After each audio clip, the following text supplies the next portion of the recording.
buwan na lang, halalan na. Muli na namang pipili ang mga botante ng mga kandidatong karapat-dapat na manungkulan sa ating bayan. Samahan niyo kami sa isang oras na paghimay at pagbusisi sa mga paninindigan at plataporma ng mga tumatakbo ngayong 2025 midterm elections. Kilalanin, kilatisin ang ating mga kandidato.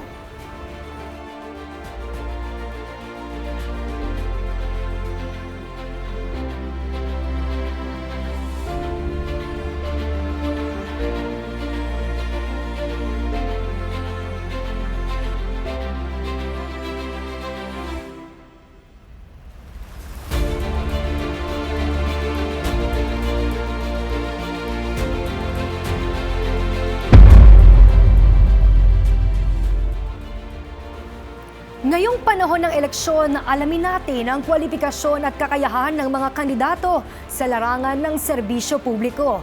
Kilalanin natin ang Provincial Board Member at ngayon tumatakbo bilang kongresista ng unang distrito sa Bataan. Walang iba kundi si Attorney Antonino Tony Roman III.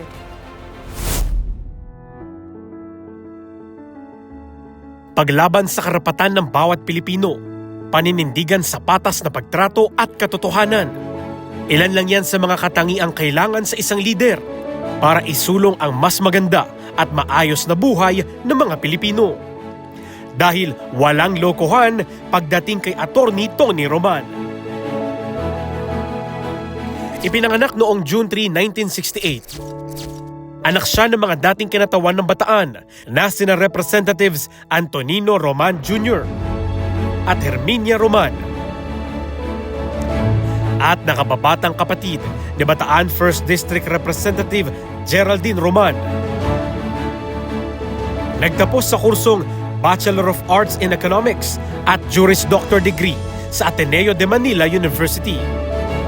Nag-aral din siya ng Masters of Law sa Columbia University sa New York. Nagsilbi siya bilang Chief Legal Advisor ni Representative Geraldine Roman.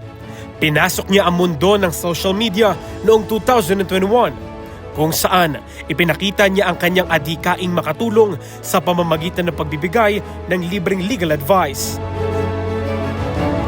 Dahil dito, binansagan siyang TikTok lawyer.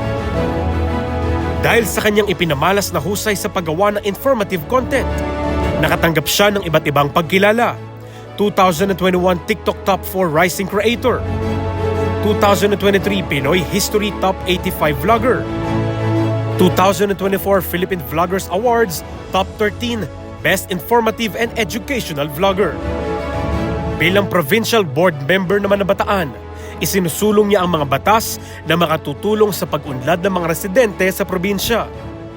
Sa katunayan, 16 na ordinansa ang kanyang iniakda. Ilan sa mga ito ang Bataan Startup Ecosystem and Sandbox Environment, na layong magbigay ng oportunidad, suporta at kumpiyansa sa mga nagnanais sa katuparan ang kanilang business ideas. Pagdedeklara ng unang linggo ng Setyembre kada taon bilang English Competency Week. Pagtatag ng Provincial Legal Awareness Group o grupong nagbibigay ng libreng legal advice para sa mga karaniwang problemang legal na hinaharap ng mga mamamayan sa ligang batas, mga pambansa at lokal na batas at executive orders. Community-based mental health program at delivery system sa Bataan. Itinulak din niya ang mahigit 100 resolutions, gaya ng Resolution 188 o pagbati sa mga Bataenyo na nakapasa sa bar exam. Resolution 164 na nag-uudyok sa mga munisipalidad sa Bataan at sa lungsod ng Balanga na i-monitor kung nabibigyan ng access ang persons with disability sa iba't ibang pampublikong serbisyo. At Resolution 385 na naghihikayat sa mga munisipalidad at barangay na magtayo ng municipal libraries at barangay reading centers. Naglunsad din siya ng mga programa at proyektong nakasentro sa pangangailangan ng mga Bataenyo. Kabilang na riyan ang financial, medical, hospital, at burial assistance kung saan nasa mahigit 2,000 benepisyaryo ang naserbisyuhan. Pagsasagawa ng medical missions at pamamahagi ng libreng tsinelas. Sa larangan ng edukasyon, Cool Cool is cool. Cool is cool. Cool is cool. Cool is cool. Cool is cool. Inilunsad naman niya ang Cool is Cool Mobile Library, isang inisyatiba na malaking tulong para mapabuti ang reading skills ng mga estudyante. Pag-turnover ng mga libro at bookshelves mula sa Gig and the Amazing Sampaguita Foundation Incorporated o GASP, na may 32 eskwelahan sa unang distrito na ang nakinabang. Natanggap din ng training on library management and reading promotion ang mahigit 100 guro. Siya rin ang nasa likod ng Roman Reigns Bataan Legends, na may layong ipaalam sa kabataan ng Bataan na dapat maging responsable sa paglalaro at may mga trabaho kaugnay ng gaming. At Chatoni Tony, chatbot technology legal advice na may mahigit 400,000 users na ang gumagamit. Nagbunga rin ang kanyang mga kontribusyon bilang lingkod bayan dahil nakatanggap siya ng iba't ibang parangal tulad ng 2022 Gawad Filipino Most Outstanding Public Servant, 2022 Gabay at Aksyon Public Service Award at BPSU 2024 Sikat Innovation Champion. Sa kanyang pagtakbo bilang kinatawan ng unang distrito ng Bataan, hindi lang pagtanggol ng hustisya, dignidad at integridad ang pagtutuunan ng pansin ni Attorney Tony Roman, kundi ang pagsaserbisyong may puso sa bawat Pilipino sa ilalim ng bagong Pilipinas.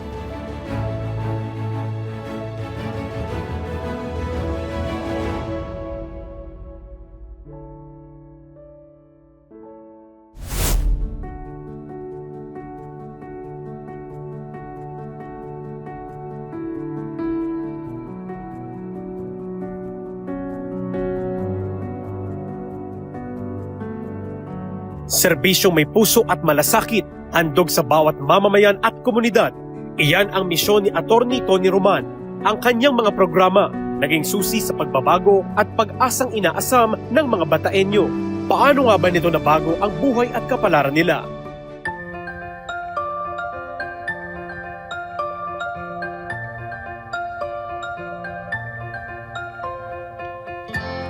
Dalawang dekada ng tindera sa Orani Public Market si Lira Halili. Sakto lang ang kanyang kinikita sa pang-araw-araw nilang buhay. Kadalasan po rito sa palengke, ang problema namin yung pagka nagkakasakit. Siyempre, maliit lang ang aming kinikita. Pag lumapit po kami sa kanya, kunyari, kagaya ko po ngayon lang, dalawa pong apo ko nagkasakit, na-confine sa Maynila. Gumawa po siya ng aksyon para po kami matulungan. Medical, kunyari po, hindi talaga po kaya ng afford ng mga medical, napakataas po ng mga gamot ngayon. Kaagad po siyang umaaksyon. Hindi lamang medical assistance, maging financial assistance, handog niya para sa mga kababayan niyang lubos na nangangailangan. Nagbibigay din po ang aming bukal ng financial assistance na sarili niya pong bulsa.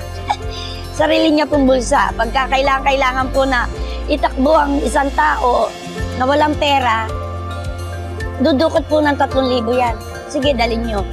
Ganun po siya. At hikain din ng tumatakbong kongresista na tulungan ang mga kapuspalad na mag-aaral para makamit nila ang kanilang minimiting pangarap at mas magandang kinabukasan. Isang patunay dito ang anak ni Nanay Cecilia Carino Castro na si Patrick, na taga Barangay Sulis sa Hermosa, Bataan.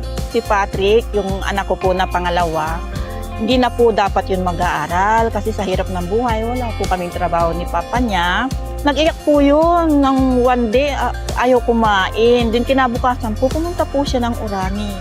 Nagsimba muna siya. Then, sabi niya katabi daw lang po yung kuhanan ng scholarship doon. Din pag-uwi po niya, natanggap po siya doon sa scholarship program. Malaking tulong ang pagkakasama ni Patrick sa scholarship program para siya'y makapagtapos ng pag-aaral.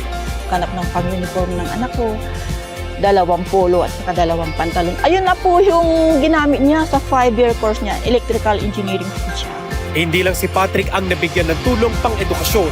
Malaki rin ang naambag ni Attorney Tony sa pagtatapos at magandang kapalarang natamo ng iba pang anak ni Nanay Cecilia. Nung natulungan po si Patrick, yung mga anak kong iba, nagkaroon na rin po sila ng pangarap na si Christina po, Ang kinuha po niya, mechanical engineer po. Engineering, board passer na po siya. Tapos yung sumunod din po kay Christina, electrical engineering po ulit kinuha niya. Graduate na po siya, newly grad, pero nag-try na po siya. Kaya yung tulong na po yun is sapat-sapat na para pag may nakapag-aral, yung isang professional pala sa isang family, great help na po yun. Ilan lamang sila sa mga residente sa unang distrito ng Bataan na nahatiran ng tulong. Kaya taos-puso ang kanilang pasasalamat sa serbisyo at malasakit na ipinakita sa kanila. Ang sinimulan po ng kanyang magulang, before hanggang ngayon, ay kanya pong ginagawa.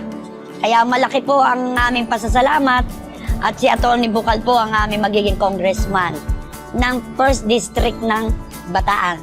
Nabago ang buhay namin, madam, nung nakapag-aral ang mga anak ko. Kaya so grateful po ako, kaya pagpatuloy nila, they should win, they should win. They are educated, they are have good heart. Public servant po talaga. Paulit-ulit ko pong sasabihin, it is a heartburn in my heart. Their kindness. Gift po sila sa Bataan. Nagbunga ng positibong epekto sa kalidad ng pamumuhay ng mga Bataenyo ang mga nagawa ni Atty. Roman.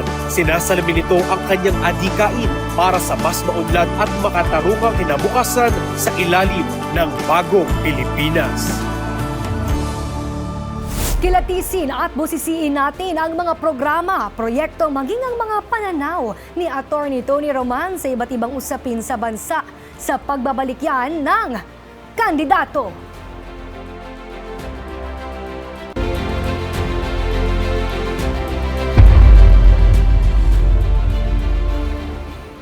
Makakasama natin ngayon si Congressional Candidate Atty. Tony Roman.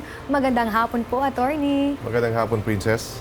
Okay, una po sa lahat, alam natin, abogado po kayo and at the same time, provincial board member ng Bataan. Dito po sa inyong karanasan sa paglilingkod sa ating bayan, ano po ba yung sa tingin nyo na talagang nakatulong para matulungan yung mga kababayan natin na naumunda ng buhay? Ang nakatulong sa akin sa pagiging lingkod bayan, sa tingin ko, yung pagiging abogado ko at saka pagiging litigation attorney. Ibig sabihin yan, mga trial attorney. Kasi ang isang abogado, masusi pinag-aaralan yung kaso ng kliyente niya, pinaghahandaan, at saka kailangan kung maganda ang ideya mo, maganda argumento mo, kailangan na-appreciate ng mga tao. So part of it is also communications. So that really helped. Bukod sa pagiging curious ako palagi, nung nag-shift ako from being a lawyer to being a public servant, parang sabi ko, kailangan mag-iba ako ng sombrero. So nag-aaral ako ng konti, crash course on policy making. Magandang nalaman ko, meron pala akong naintindihan doon. At kung meron akong hindi naintindihan, meron akong at least nalaman. No? So that helped, yung parang gusto kong pagbutihan yung pagdilingkod. At hindi lang masabing, maganda hangarin ko, kundi may kahandaan na gawin yon. Dito sa pagtakbo nyo, pero this time, as a congressional candidate, ano naman yung naging inspirasyon ninyo throughout your journey, even as an attorney or as a board member? Ay, naku, yung inspirasyon na yan. Bata pa lang ako kay Daddy na unang pumasok sa paglilingkod noong 1978 bilang assemblyman, 84 being assemblyman. Later in life, naging congressman siya. Yung mother ko, na naging congresswoman, at yung kapatid si Kong Geraldine, naging congresswoman. Magkapamilya kami, pero magkaiba pa rin kami. Alam mo, ang isa sa pinakamatinding kritiko ay kapamilya mo. Yes. Marahil, alam mo yan? Yes. Yung mga kapatid mo, very harsh sila, o magulang mo. Meron akong ganung pananaw, insider slope. So sabi ko, si Daddy, hinahanga ko yung katalinuhan niya, pagiging basusi niya sa pag-aaral. Si Mami naman, sipag, si Kong Geraldine, may puso talaga yan eh. Ang puso niya talaga nasa mga laylayan na lipunan. So ako naman, sasamahan ko ng konting pagiging abogado. So yun ang gusto kong paghaluin para mas mapagbuti yung paglilingkod. As future Kong, dito sa inyong mga initiatives na iniwan from the being a BM or board member, as future Kong, ano yung sa tingin nyo na nagbigay ng malaking impact at inyong ipagpapatuloy pa? Well, una, yung sa ordinansa, meron tayong ordinansang pinasa, yung Bataan Startup Ecosystem and Sandbox Environment Ordinance. Ang layunin nun, yung tulungan yung mga tao na may magagandang ideya na payamanin yung ideya nila hanggang umabot sa punto na makikinabang na yung community o lipunan. So ito yung mga may magagandang business ideas na kailangan ng suporta ng pamahalaan. Paano? Yung access to experts, yung mentoring, kailangan padaliin yung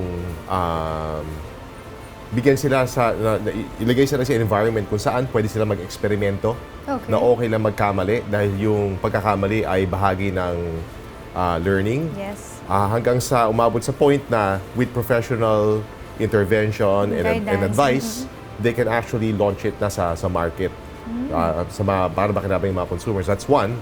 Isa pang bagay, hindi naman ordinansa na I feel strongly about is yung reading initiative ko. Meron akong nilunsad na mobile library. Ang tawag doon ay Cool is School, kung saan dahil nga kulang tayo sa mga aklatan, nakita ko. So, ang problema, paano matututo ang isang bata kung hindi nagbabasa at paano magbabasa kung walang libro. Nakakalungkot, noong 1994, merong isang Republic Act na pinasa, pinag-uutos yung pagpapatayo ng mga aklatan sa bawat congressional districts, tsaka bawat municipality. Pero as of today, 3% pa lang ang nagko-comply. Sobrang kokonti. So, and we see the results sa PISA survey, yung huling panukat noong 2018 at saka 2022, kung saan napag-alaman na yung mga estudyante natin na edad 15 ay basically bottom, huling-huli, dulong-dulo talaga sa reading comprehension at halos dulo sa math and science. So, it all starts with reading. So, meron akong mobile library na I partnered with the foundation and also with the DepEd na nilulunsad namin sa ngayon ang nakikinabang ay 4,410 students. Okay, dito nabanggit niyo nga po yung patungkol sa mobile library para sa Yes. ating mga kabataan. Ano po ba yung makikita dito? Unang-una, kailangan natin nung nudge. Ano yung nudge? Ang nudge ay isang bagay na nakikita mo na parang kinakalabit ka na, halimbawa, kung nilagyan ka ng libro sa harapan mo, parang inaakit ka na, "Huy, Read me. kunin mo yung read me." O kaya tubig dito, nauuhaw ako, inumin Inumin ko. mo ako, yes. Exactly. Unfortunately sa atin, tulad sinabi ko, kulang aklatan, kulang tayo sa mga libro. So the idea is yung mobile library, na alam ko kung magtatayo ng mga aklatan ng mga sa bawat munisipyo, maraming mahal. So yung mobile library na lang, naiikot sa bawat paaralan. Tapos doon, meron bit-bit na halimbawa mga tablets na merong digital library na mahigit 10,000 books Yes. na maaaring basahin. Pero kailangan yung kasanayan ng mga DepEd teachers para gawin yon. At ang nangyari nga sa Bataan, noong una, experimental lang, pinilot namin sa 4 na central schools Okay. ng unang distrito ng Bataan. Pero nagustuhan ng DepEd, ginawa nila, pinalawig nila. So ngayon, in-integrate na yon sa National Reading Program ng DepEd. So every Friday, ginagawa nila yung reading so far, yung response has been positive. Parang nag-enjoy yung mga kabataan. We're doing it for grade 3 for now. Next year, we'll do grade 2 and grade 1.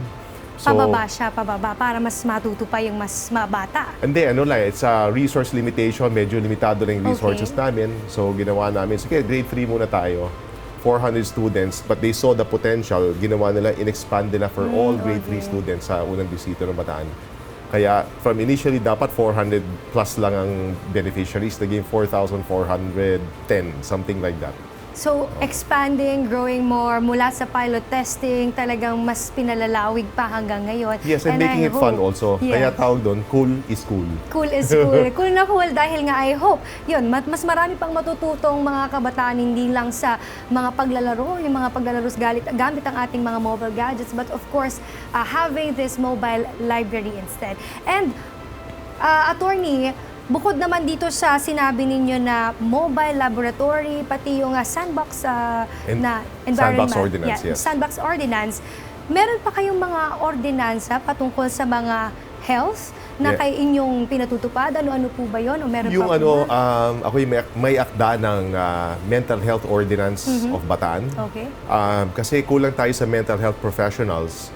So, ang layunin nito ay i-train yung mga lay people, halimbawa, BHW, sa bawat barangay, na maging mental health professional.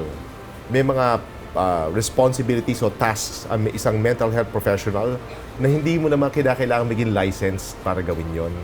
Kasi maganda yung early intervention, early detection of people na mayroong mga mental health issues na pag tinrain mo yung mga tao, kahit na hindi sila doctors, no, or psychologists or psychiatrists, kaya nilang gawin yon. Kung they are able to address. Yun ang nakakalungkot sa Pilipinas dahil nga limitado resources natin, kulang tayo sa mga professionals. We have to train people to do it na kaya naman gawin.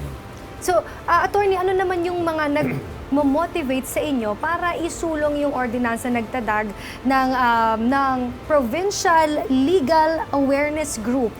Because abogado tayo, and I know, dito sa Pilipinas, ang isang oras ng abogado, kung kumonsulta ka sa abogado, ay it'll cost you 1,000 pesos or more. Marami sa atin naghihirap at mas marami ang humirap nung panahon ng pandemya. So, malaking bagay na magbigay ng libreng legal advice at legal services, katulad ng Public Attorney's Office. So, ginawa ko to, so itong Provincial Legal Awareness Group or PLAG ay binababa yung legal services sa mga mamamayan. To make them aware of their rights, para turuan sila. Actually, ang hinahanap ng mga tao is the first step. They just need direction. Hindi naman na hinahanap yung sagot sa problema nila. Yes. Hindi nila alam paano tutulungan ang sarili nila. Ang pakay ng ordinansang yan ay ibaba yung kaalaman legal sa mga tao para alam nila yung gagawin nila. Lalo na kapag may problema, talagang kailangan muna gina-guide muna sila paano i-take yung mga steps o yung mga hakbang before taking legal action Yes, talaga. yan na ba? Example, ano ba yung barangay justice, katarungan pambarangay? Anong klase mga problema ang pwedeng idulog sa barangay sa katarungan pambarangay? Marami dyan, utang, lupa, mana problem, away So kapitbahay. through this Provincial Legal Awareness Group, libre sila makakapagtanong. Yes. Tama? Tama.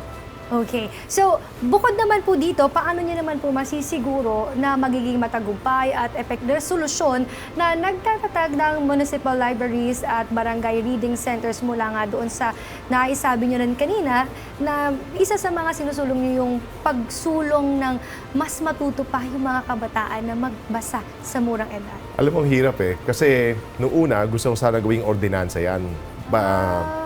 From the provincial level, bilang sa miyembro ng Sangguniang Panlalawigan. Ang problema, hindi mo pwede utusan yung mga municipalities dahil meron silang they're autonomous Yes.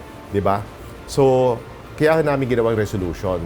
Ito ay parang paalala sa kanila na parang meron tayong batas na sinasabi na dapat magkaroon ng mga aklatan sa bawat lungsod at saka municipality na hindi naman tulad sinabi ko kanina, 3% lang ang compliance rate. So, kinakalabit natin sila na gawin yun. Siguro, pag naging congressman ako, ay isang paraan para mahikayat sila na gawin yan, I will revisit itong 1994 statute na yun, yung pinag-uutos na magtayo ng aklatan to see why it's not working. That's one. Maybe congressional inquiry in aid of legislation. That's a good start. Yes, and from that, medyo nakikita ko at napapansin ko, medyo mas doon tayo nagbibigay halaga sa hindi lang sa edukasyon, kundi sa kung paano dapat natututo yung mga kabataan natin. Saan po ba nagmumula yung inspirasyong yun? Personal struggle. Kasi hindi ako naging magaling na estudyante nung elementary ako. Okay. So, meron akong pinaguhugutan. And, medyo slow ako nung elementary ako. Kasi hindi ako nagbabasa gaano, mahilig ako maglaro sa labas. Marami akong kaibigan. So what happened was, nung nag-high school ako, nahiwalay ako sa mga kapatid ko sa high school. Dapat sana kung magkakapatid ko magkakasama. Sama. Medyo hindi maganda grado ko noon Pero yun na naging wake-up call ko. So ang ginawa ko on my own, nagbasa ako ng dyaryo. 4 si Daddy bilang isang lingkod bayan. Marami siyang back then, mga newspaper sa bahay. Nagbasa ko ng newspapers for 2 straight years, every day. Lahat ng salita na hindi ko maintindihan, sinulat ko. Under noun, adjectives, and verbs, sinulat ko yung definition, sinulat ko. Hanggang sa gumaling ako sa pagsusulat dahil nagbabasa ako, naging editor-in-chief ako, editor-in-chief ng high school, news editor in college, law editor here, law editor sa Amerika. It all started from there. It started from failure. And that's why na-realize ko yung value nun. But I think it started with reading. Reading. And reading more. You should even Yes. learn more. Doon pala nagmula o nag-ugat lahat. And from there, I believe, hindi lang basta matututo, hindi lang basta matututo sa mistakes or mas matututo sa pag-aaral. I believe no student will be left behind. Totoo yun. Lalo na kung lagi silang nagbabasa. There's a saying in English that show me a man's library and I'll tell you who he is. Di ba? Pag pinakita mo yung libro, minamasa, makikilala mo kung sino yung tao niyo. Ayan. So yan, sa mga kabataan natin, talagang ipinaliwanag ni Atty. Kung gaano talaga kaimportante, at mula yan sa kanyang karanasan din sa buhay. So sa punto namang ito, sasagutin natin o kasama ng ating kandidato ang mga katanungan ng ating mga kababayan dito sa Tanong ng Bayan.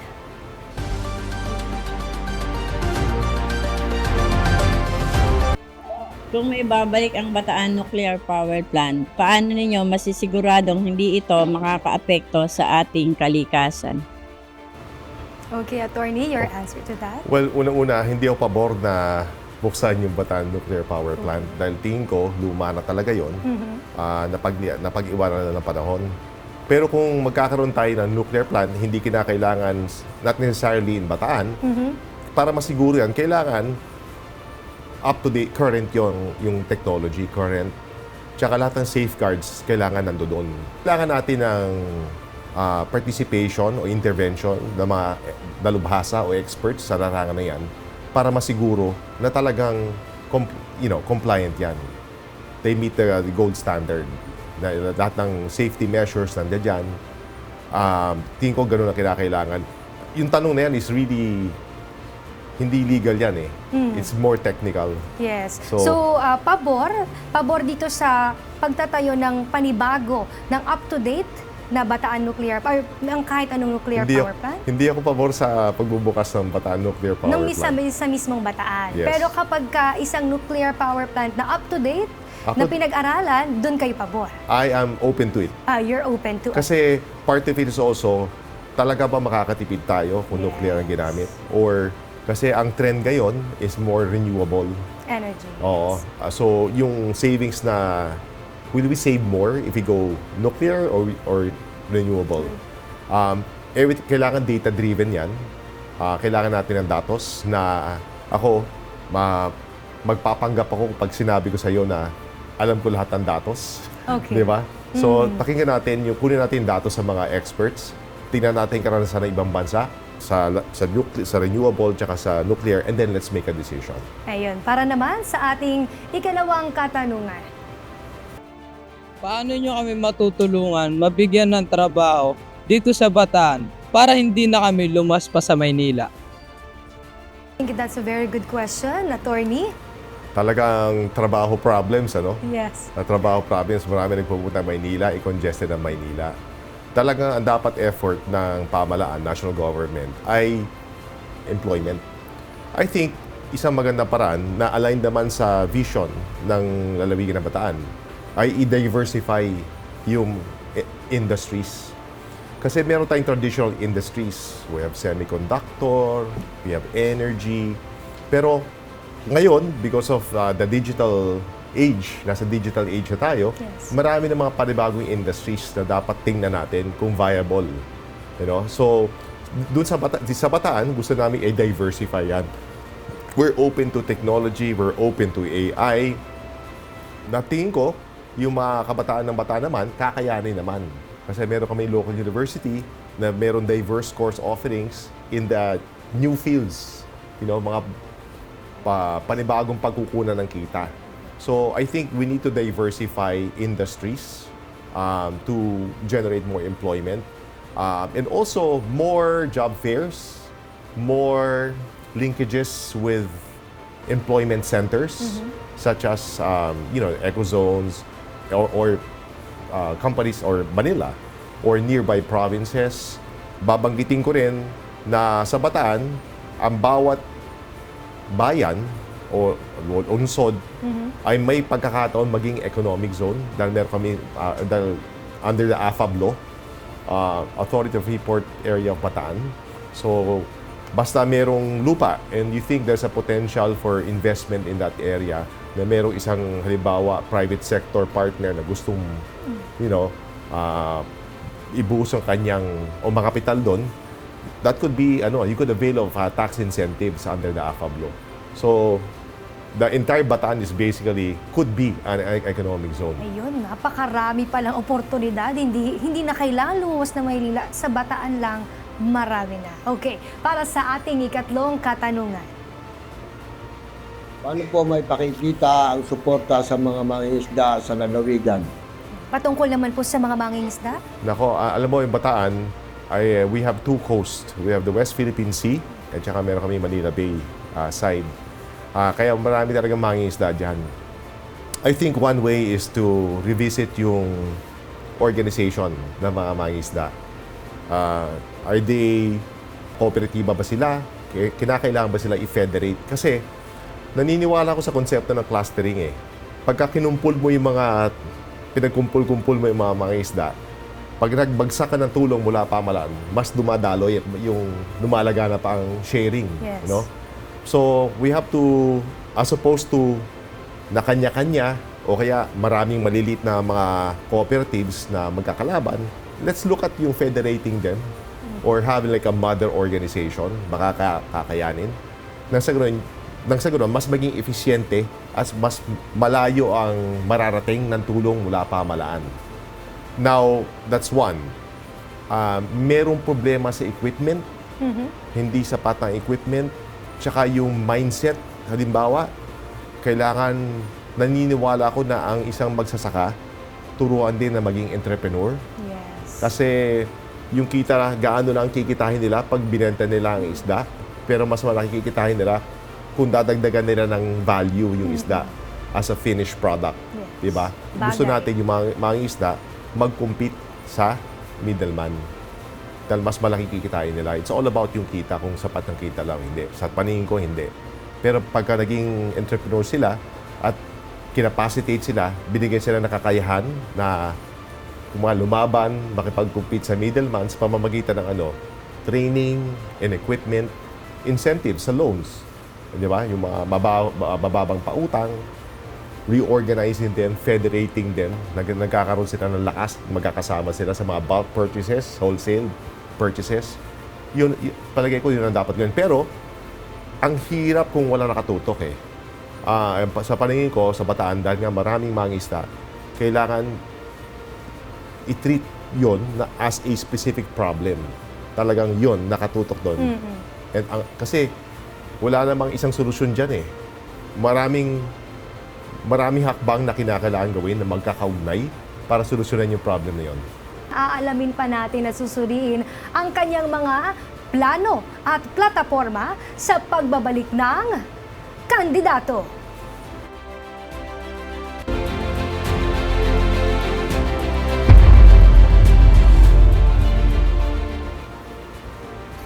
Alamin naman natin sa ating kasamang kandidato ang kanyang mga plano kapag siya ay nahalal. Attorney, kayo po ngayon ay kumakandidato bilang kongresista ng 1st District ng Bataan. Sa inyong mga programa at mga plataforma, ano-ano po ba yung una ninyong inilatag at yung mga talagang sususugan para kapag kayo ay nanalo ay talagang yun ang tututukan ninyo? Okay, well basically, unang-una, ako meron akong development mindset. No? So gusto ko, bakit development mindset? At ano ang development mindset? Gusto ko mag-develop ang communities dito. Hindi mo masasabi na nagkaroon ng development kung hindi nagbabago yung anyo ng community. Di ba? Kailangan nakikita ang development. Para mangyari yan, kailangan mo trabaho. That's why gusto ko maraming industries, maraming investments. Nang sa ganoon, may kabuhayan yung mga tao. Aside from yung traditional sources of income. So doon ako nakatuon. So medyo mas process-oriented ako. Dahil ako ang isang kongresista, ang papel ng isang kongresista ay pondohan ang plano ng mga mayor. Yes. Ako'y pakademero ko. So sabi ko, papakailaman ko na yan. Because I believe in experts, naniniwala sa experts. Gusto ko, dalhin yung mga experts dahil meron silang panlabas na pananaw. Minsan sayo, kung nakababa tayo sa problema, hindi na natin nakikita yung problema. Pero meron tagalabas na titingin, uy, meron kang may elepante ron nasa kwarto, hindi mo lang nakikita. Di ba? So gusto kong gano'n na tama yung proseso. Nang sa gano'n, magkaroon na tayo ng malawakan na master plan o development plan para sa 3 taon, 6 taon at 9 na taon. Alam ko na kung magkano kinakailangan kong iba mang pondo bilang isang kongresista.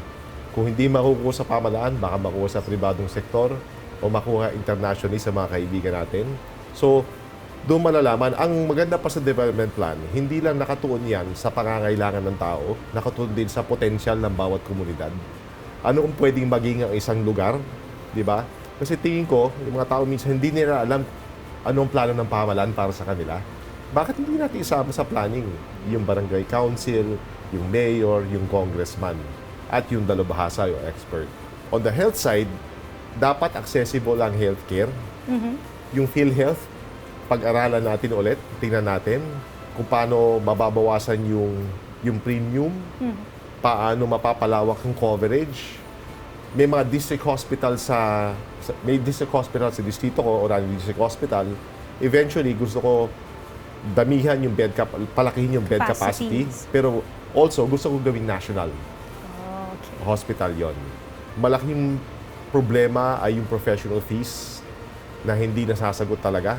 Kasi meron tayong batas, hindi ko lang alam yung number, yung RA, na yung anti-hospital detention, anti-detention law, na hindi mo pwede i-detine ang isang pasyente. O isang namatay Kung pag hindi na hindi pa may bayad. hospital bill. Ang exception, pagka private room, pwede mong gawin yon. Let's examine, how else can we, paano pa natin mapapaganda yan? Nasa ganon, hindi yung Mabigat para sa ating mga kababayan. Pamilya ng pasyente o pamilya na namatayan. May mga GL masasagot na may hospital bills. Paano na yung professional fees? Na di ba kasi kung hindi mo babayaran, sila, meron din, siyempre may interest yung mga doktor. Meron silang mga pamilya. No? But how do you balance that? Siguro tingnan natin kung we can incentivize na makilahok sila isang programa kung saan yung papayagan nila na, okay, yung mga pasyente maaaring lumabas pag nag-promissory note at saka nagprenda or may kasiguraduhan na mababayaran sila. We have to find that, honestly, mahirap isipin kung ano yun for now. Pero naglalaro, pinag-iisipan ko, pwede bang tax incentive doon? Tingnan natin. Naniniwala ako sa preventive healthcare kung maiwasan ang mga sakit. Dapat gawin. I believe na kulang pa rin tayo dahil nowadays, ang kalaban minsan yung gadgets. Yes. Na yung mga kabataan hindi gano'n nakikilahok sa sports. Food choices need to be educated, yung mga mag-aaral, para to make kumain ng tama. So it's that. It takes a whole multi-pronged approach kasi. Sa ngayon, attorney, nakilala nga po kayo sa TikTok bilang TikTok's Rising Creator noong 2021 sa mga natututunan nila sa inyo online at kung ano mga creative contents yung mga nagagawa ninyo. Top informative and education creator noong nakaraang taon. Looking ahead, ano po yung nakikita niyong role sa social media or ng social media sa legal communication and public policy? May plano po ba kayong manguna sa pagbabagong ito? Maraming content creators, Maraming content creators. Yung iba dyan, they're generating income. Dapat lamang magbayad ng tax. So I believe in that. They should pay their taxes. Hindi ko alam ano yung mga inisyatibo sa kasalukuyang Kongreso para i-regulate yan. May nagsasabi dapat i-regulate. Yes. May nagsasabi hindi dapat i-regulate. So what's your stand on the regulation in social media? Pagdating Meron sa akong mga... agam-agam sa regulation ng social media. Because unang-una, tingin ko na enforcement is a problem. Unang-una, meron tayong right to free speech. There has to be weighed against that. Second, mapupulis mo ba talaga yung social media? Actually. And what are you policing it for? Para saan? Sabi nila, para malaman yung katotohanan. So, magkakaroon ba tayo ng isang komite na magsasabi, this is true and this is not? Yeah. Ano yung potential na maaring magamit sa mali yan? Di ba? May potential yan. Di ba? Ano yung involvement ng private sector? Depende rin kasi kung anong layunin eh. Gusto mo pang panagutin yung mga social media platforms? Kung ganon, hindi ba sasapat ang mga batas natin ngayon? Di ba? We have a law ni cyber libel. Di ba? Kung mali at false ang information at malicious ang ginawa sa iyo, mananagot ka sa batas. Pwede kang damages. Meron pa rin sa revised penal code, may mga, it's already criminalized. So, kailangan timbangin yan eh. Hindi ko lang alam, to be honest, hindi ko alam ano yung mga panukala ngayon. Okay. Kung paano i-regulate yan, no? So, kailangan masusi pag-aralan na mabuti. Kasi nga, ang kapalit yung right to free speech, freedom of Yung kalayaan expression also. naman ng bawat And implementation also, ma-implement ba natin talaga yan? Okay. So, you're saying, attorney, you're still into pushing legislative measures to regulate, but meron lang talagang specific na dapat na pag-aralan bago matuluyan na ipatupad yung pagpupulis nitong mga contents online, because there's really big of difference dun sa mga nire-regulate dito sa totoong natin setup kaysa dun sa online world. Oo, kasi dalawang approach yan eh. One is external regulation, one is internal regulation. External regulation, yan yung isinabatas mo na Yes. kailangan, bawal yan. Naging criminal pag ginawa mo yan. Internal regulation, more industry-driven na, di ba, yung mismo industriya ang magre-regulate. Paano paraan? May mga social media platforms, for example, na kapag merong posible na kasinungalingan o false information ang isang na nasa isang post halimbawa, magkakaroon ng red flag or label na potentially misleading, potentially false, tapos magkakaroon ng isang link na sinasabi, check this out, tingnan mo to. Yes. Para mabalanse mo. Mabalanse. Dito naman tayo sa pagre-regulate o yung pag-iwas na sa mga nangyaring oil spill o sa nangyaring oil spill nakaraan sa Bataan. So isa sa mga naging suliranin po talaga sa lugar ninyo is yung nangyaring oil spill. So paano naman po natin i-regulate or maiiwasan na mangyari ulit iyon? Alam mo, unang-una, yung mga standards natin. Kailangan i-revise yung mga standards. May Standards? Standards na kailangan nila mag-comply. Itong mga vessels. okay. Ano. Mga We have to vessels. revisit that. More inspection ang kinakailangan. At saka, we have to capacitate also yung Coast Guard. Kasi kung madalang sila at hindi nakikita, di ba? Basta-basta na lang Basta mangyayari yan. nakakapasok. Tingnan din natin yung mga lanes. Halimbawa, na dadaanan ng mga barko, huwag natin ilapit doon sa kabayanan masyado, kung saan maraming maapektuhan ng mga mangingisda. Baka medyo ilayo natin, tingnan natin kung pwedeng gawin yon. Tingnan natin kung, hindi ko lang alam kung meron, pero for me, it makes sense na magkaroon ng insurance, na malaking insurance para sa mga oil spills. But it has to be based on data. Ano yung klaseng vessels ang madalas magkaroon ng oil spills? Oil spill. Yung edad, tingnan natin yung edad ng Ang vessels. tagal na nung vessel. Oo, baka matanda na. Talagang magkakaroon ng tagas yan. That's one. And also, tingnan natin yung liability aspect of it. Tulad binagat ko kanina, insurance. Pataasin natin o require natin sila kumuha ng insurance para maparagot sila sa mga oil spills. Pangalawa, yung mekanismo ng, halimbawa, kung nagkaroon ng oil spill nga, paano sila papanagutin sa korte? Okay. Tingnan natin yung mekanismo ng class action na kung saan yung mga bawat biktima ng oil spill, kung magsasarili silang ididimanda yung vessel, maaaring hindi nila gagawin yun dahil wala silang resources. Yes. Pero pag pinagsama-sama mo sila, magkakaroon sila ng lakas at resources na gawin yon. Yung class action mechanism. Okay. Pero ano naman yung gusto nyong gawin para mapalakas yung turismo sa inyong lugar at maprotektahan yung marine life doon sa beaches ninyo, lalo na't marami-rami ang mga coastline, o malaki ang coastline area din ng Bataan? Let's revisit tong mga batas natin na gano'n ang layunin to see paano pa i-improve yon based on experience. Dahil sa Bataan nga, tulad binanggit ko, dalawa ang coast. Ang tourism side is yung West Philippine Sea Yes. side. So, the industrial one is yung Manila Bay side. So West Philippine Sea, hindi naman kami nagkukulang sa mga tourist destinations doon. Sa totoo lang, ang Bataan ay tourist haven. Totoo yan. Ang Attorney. marami kaming, we're very proud of that. In fact, itong Manila Bay side, na dating kino-consider na parang industrial side, ay unti-unti nagiging tourism side na rin. Dahil meron kami mga pulo, mga islands doon, di ba, na konting pwede i-develop as a tourist destination also. So, when you're talking about protecting the environment, it's all policing it.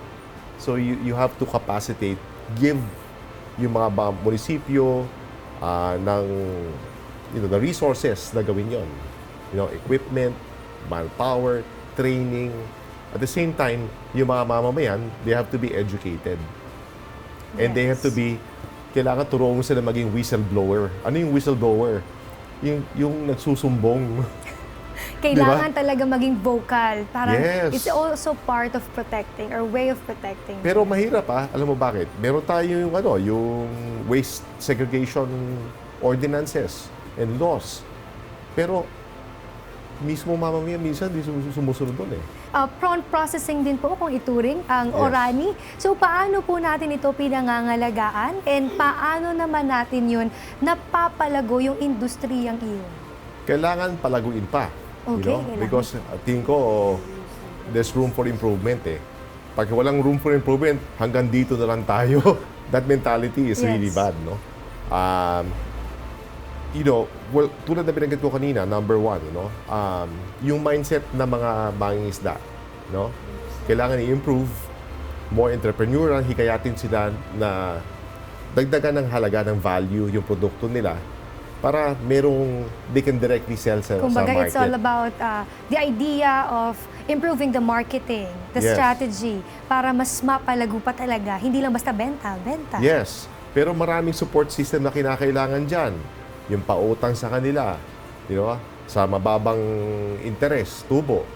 Also, yung training, yung kasanayan, yung technology on how to market, how to packaging.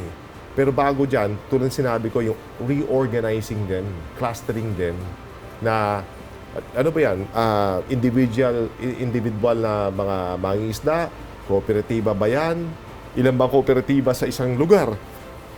Baka naman sobrang dami. Pwede ba natin i-federate yan? Na kung saan, pagkasamahin mo yung galing nila, tapos mas maganda ganun nagkakaroon ng synergy na tinatawag. Pati sa bilihan ng mga equipment, tapos magkakaroon sila ng pwede ba ng profit sharing na lang. Let's look at it, So yung mga bagay, it's a combination of training, equipment, and reorganizing. Okay. Lastly, attorney, para naman dito sa mga persons restored of liberty o PRL sa Bataan, paano nyo po tutugunan yung hamon na kinaharap nila pagdating dito sa paghanap ng trabaho, ng edukasyon, at syempre yung sa pabahay? Pwede ipagbawal yung discrimination laban sa mga person restored of liberty. Kasi nga, minsan, pagka nalaman nila na merong record, halimbawa, na nag-serve o nabilanggo, nadi-discriminate na sila. So, dapat ipagbawal yung discrimination against it. Kumbaga ba, na-rehabilitate na sila. They already served their time. So, lahat tayo, we deserve a second chance, di ba? So, dapat bigyan sila pagkakataon. Dahil kung hindi, baka mauwi na naman sa krimen yan. Ngayon naman, sasagutin ng ating kandidato kung pabor o hindi naman siya pabor dito sa mga panukal at usapin na napapanahon.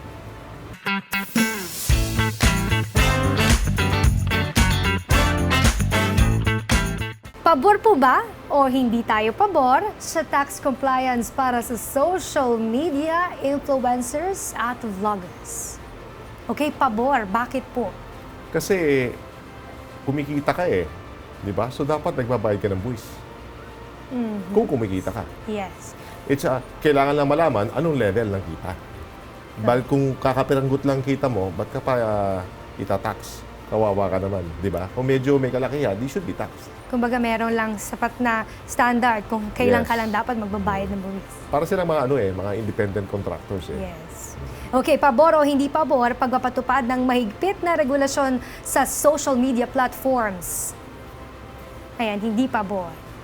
Doon na pag-usapan na natin kanina. Yes, kasi mahigpit eh. Mukhang medyo tawag niya, Limited. medyo aggressive pag sinabing mahigpit na regulation ng social media. Okay, pabor o hindi pabor sa SOGI bill? And why?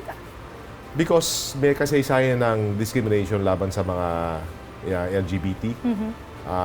Kung meron tayong datos na ganun nga ang ipinapakita na sila'y biktima ng discrimination, dapat lang protektahan ng pamahalaan. Yun ang papel ng pamahalaan eh, protektahan yung mga nasa laylayan. Kung LGBT ay sila'y biktima, halimbawa sa mga bagay na sa edukasyon, sa trabaho, na hindi sila na-promote dahil sa sila ay member ng LGBT community. Sa palingin ko, wala namang kinalaman sa kasarian yan, di ba? Sa orientation. So, dapat protektahan sila. Bago muna tayo magtapos, kilalanin natin ng personal ang ating kasamang kandidato. Okay, malapit na tayo matapos, attorney, pero ano po ba ang pinakamagandang quality nyo na ipinagmamalaki nyo sa ating mga kababayan? Curious ako. Curious. Curious. Very curious sa kahit ano. Ang curious kasi, ibig sabihin, hindi mo alam lahat eh. And, of course, willing You're to... open. Yeah, open, yes. And you're open to data, you're open to other people. Okay. Attorney, ano naman po ang biggest life regret ninyo, if there's any? Na sana mas maaga ako na pumasok bilang sa paglilingkod. Meron lang akong mga obligasyon na kailangan kong gampanan sa pamilya, kaya hindi ako nakapasok mas maaga. But kasi minsan, feeling ko na nararamdaman ko yung katandaan ko. Kahit na ayoko ipakita, Yes. di ba? Minsan, hindi ako... I remember how I was nung 30s ako.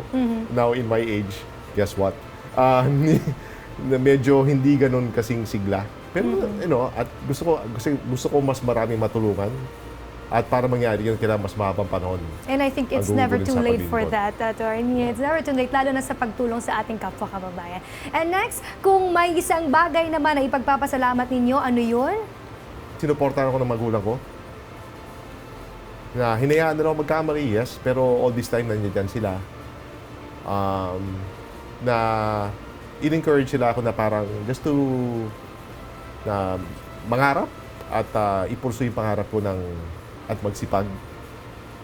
Ganun ang parenting style nila eh, na nagpapasalamat ako doon na kundi doon siguro marahil hindi ako nasa harapan mo. Ayan, speaking of sipag, pagdating naman sa sipag ng pagbabasa, ano ang isang libro na hindi ka magsasawang basahin kahit paulit-ulit pa? Nako, ang hirap niyan. Parang Ang hirap. marami atang nagustuhan na babasahin. Meron isang book na binasa ko, yung Guns, Germs, and Steel, na nagustuhan ko kasi ipinapaliwanag kung bakit may mga bansa na mas progressive o progresibo Okay. kaysa sa iba. So doon parang lumawak yung pananaw ko. Gusto ko yun. Nanalo din ng Pulitzer Prize yun. Isa pang gusto ko yung Dark Money. Kasi pinaliwanag kung paano yung malalaking kumpanya sa Amerika ay nakokontrol yung politika dahil sa pera. So, very eye-open. Mahilig ako sa ganun eh. Gusto ko mga non-fiction. Okay. Kasi very real ang dating sa akin. Okay. Kayo ba, attorney, isang coffee lover or tea lover? Coffee. Coffee talaga. Ang bilis nun. Paano nyo po napapakita at napaparamdam sa ang pagmamahal ninyo sa isang tao? Just be kind. Just be kind. Okay, attorney, ano ang pinakamagandang regalo na natanggap ninyo? Yung mga anak ko, Okay. Second to the last, ano ang mas gusto ninyo? Sunny or rainy season? sunny. Okay, at Kasi walang baha eh. walang baha. Okay, lahat tayo gusto na walang baha. At pinakahuli, sa ating pinakahuling katanungan, Attorney Roman, bakit karapat-dapat kapong iboto ng ating mga kababayan? Bakit ako karapat dapat iboto ng mga kababayan? Kasi gusto kong isipin na bago ko sa pananaw ninyo. Hindi ko iniisip na ayoko na more of the same. Gusto ko iba yung approach. Gusto ko mas pinag-aaralan ang mga issues. Gusto ko inuugat ang mga problema. para kung magkakaroon tayo solusyon ay talagang tunay at pangmatagalang solusyon para tuldukan na yung problema na kailangan natin ng mga experts, makinig tayo sa mga experts, kailangan natin pinag-aaralan at gawin lang ng trabaho. Sabi nga, may nagsabi na sa isang bansa, para umunlad isang bansa, mas kinakailangan ng technocrats kaysa sa mga politiko. Hindi ko binabash yung mga politiko, pero dapat ang mga politiko maging technocrats din. Okay, maraming salamat Atty. Roman sa inyong oras na ibinigay sa amin. Marami kami natutunan at syempre marami din silang natutunan sa inyo ngayong araw mula sa inyong mga programa, proyekto at plataforma at marami pang iba. At dyan po nagtatapos ang isang oras na pagkilala sa ating kasamang kandidato sa pagiging lingkod bayan sa darating na halalan. Okay, mga kaibigan at mga kababayan, tandaan, kilalanin at kilatisin ang ating mga kandidato dahil bawat boto ay mahalaga tungo sa progresibo at maulad na bagong Pilipinas. Ako po si Princess Jordan at ito ang Kandidato.